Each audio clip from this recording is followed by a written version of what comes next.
மகாபாரதத்தின் 28வது அத்தியாயத்திற்கு உங்களை வரவேற்கிறோம். இன்று நாம் காணப்போவது 18 நாள் குருக்ஷேத்திர போரின் இறுதி நாள். ஒரு மாபெரும் சாம்ராஜ்யத்தின் வீழ்ச்சியும் துரியோதனனின் முடிவும். 18ஆம் நாள் காலை குருக்ஷேத்திரம் மயான அமைதியில் மூழ்கியிருந்தது.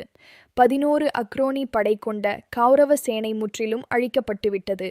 துரியோதனன் இப்போது தனிமரமாக நிற்கிறான்.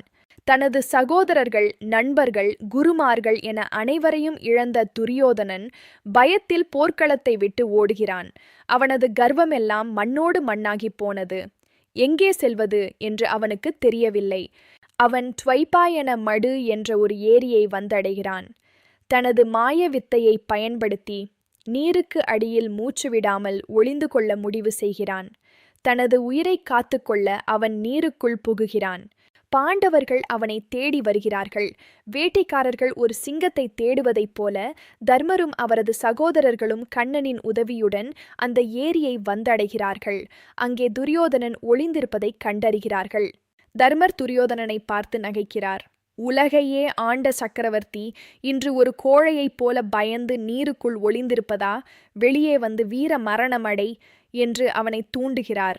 அவமானம் தாழாத துரியோதனன் கொதித்தெழுகிறான். நீரை பிளந்து கொண்டு ஒரு பெரும் மலை எழுவதைப் போல அவன் வெளியே வருகிறான். அவனது கையில் அவனது விருப்பமான ஆயுதமான கதாயுதம் உள்ளது. அப்போதும் தர்மர் ஒரு தவறு செய்கிறார். எங்களில் யாராவது ஒருவருடன் நீ போரிடலாம், நீ வென்றால் ராஜ்யம் உனக்கே என்று கூறுகிறார்.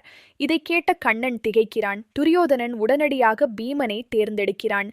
பீமனுக்கும் துரியோதனுக்கும் இடையிலான அந்த இறுதி மல்யுத்தம் தொடங்குகிறது. இருவரும் கதாயுதப் போரில் நிகரற்றவர்கள். சிறுவயது முதலே அவர்களுக்குள் இருந்த பகை இப்போது ஒரு தீயாக வெடிக்கிறது.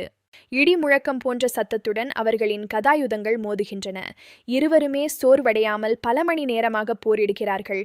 துரியோதனனின் வேகம் பீமனை திணறடிக்கிறது. பீமனால் அவனை ஒன்றும் செய்ய முடியவில்லை. காரணம், அவனது தாய் காந்தாரி தனது பார்வையால் அவனது உடலை வைரத்தைப் போல கடினமாக்கியிருந்தாள். அவனது தொடையைத் தவிர உடல் முழுவதும் இரும்பாக இருந்தது. போரின் போக்கை கவனித்த கண்ணன் பீமனுக்கு ஒரு குறிப்பை காட்டுகிறான். தனது தொடையை தட்டி காட்டுகிறான். பல ஆண்டுகளுக்கு முன் திராவுபதியை அவமதித்த போது பீமன் செய்த சபதம் அவனுக்கு நினைவுக்கு வருகிறது.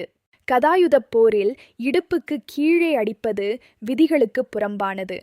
ஆனால் தர்மத்தை காக்கச் சில விதிகளை உடைக்க வேண்டும் என்று கண்ணன் உணர்த்தியிருந்தான். பீமன் தனது கதையை தாழ வீசுகிறான். அந்த பயங்கரமான அடி துரியோதனனின் தொடைகளை சுக்குநூறாக உடைக்கிறது.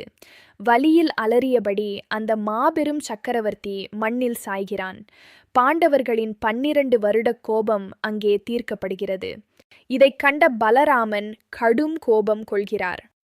விதியை மீறி போரிட்ட பீமனை கொல்வேன் என்று அவர் பாய்கிறார்.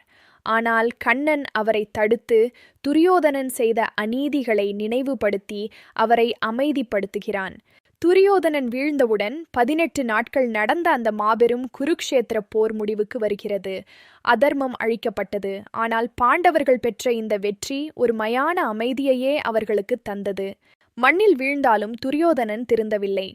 நான் ஒரு சக்கரவர்த்தியாக வாழ்ந்து சத்திரியனாக இறக்கிறேன், நீங்கள்தான் விதிகளை மீறினீர்கள் என்று கண்ணனை குற்றம் சாட்டுகிறான். அவனது கர்வம் அவனுடனேயே அழிகிறது. ஆனால் போர் இன்னும் ஒரு கொடூரமான முடிவை சந்திக்க வேண்டியிருந்தது. மரணத் தருவாயில் இருந்த துரியோதனனை பார்க்க அஸ்வத்தாமன் வருகிறான். அங்கே அவன் ஒரு கொடூரமான சபதத்தை எடுக்கிறான்.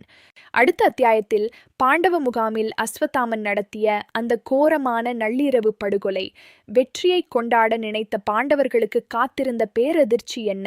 மகாபாரதம் தொடர்கிறது. இந்த விறுவிறுப்பான அத்தியாயத்தை பார்த்தமைக்கு நன்றி. அடுத்த அத்தியாயத்தில் அஸ்வத்தாமனின் வெறியாட்டமும் போரின் இருண்ட பக்கமும் நீதி நிலைநாட்டப்படும் வரை மகாபாரதம் தொடரும். நன்றி.